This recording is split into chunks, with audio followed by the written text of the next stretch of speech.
L'un d'entre vous m'a demandé ce qu'est un data mesh et je me suis dit que c'était un super sujet pour une explication de 2 minutes. Alors faites-vous couler un café et c'est parti. On regroupe sous le terme de maillage de données une façon d'organiser ces data au niveau entreprise. L'idée de base est assez simple.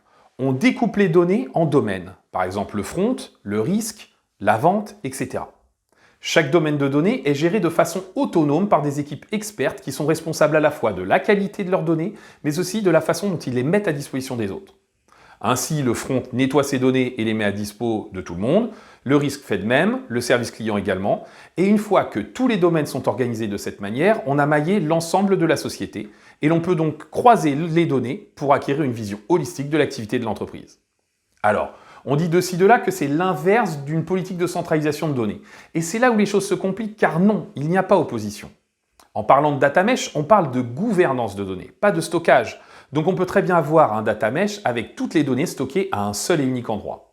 La mise en œuvre d'un data mesh centralisé reste rare, car il faut disposer d'un système multisource capable de gérer plusieurs domaines, et on n'est pas très nombreux à en proposer. Ok, autant pour moi, on a dit pas de publicité dans les coffee shops. À l'opposé, on peut très bien avoir un système d'information dans lequel les données sont dispersées dans différents systèmes experts, avec une unique équipe de data managers pour tout administrer. Ce n'est pas non plus un data mesh, c'est un data bordel que l'on essaye de circonscrire. Désolé, ça m'a échappé. Pour ceux qui me suivent dans les coffee shops depuis quelques temps, vous savez que je suis fan de collaboratif et d'administration décentralisée de données, donc évidemment que le data mesh me parle. Pourtant, il y a un problème. L'administration d'un domaine requiert, pour l'équipe en charge, 3 choses primordiales.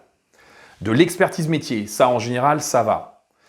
Une culture data pour la valoriser comme un produit. Il faut que chaque service en charge d'un domaine comprenne qu'en plus de leur raison d'être habituelle, ils sont devenus data providers internes.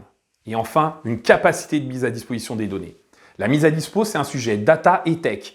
Ça implique que vous intégriez ce genre de profil dans chacun des services en charge d'un domaine.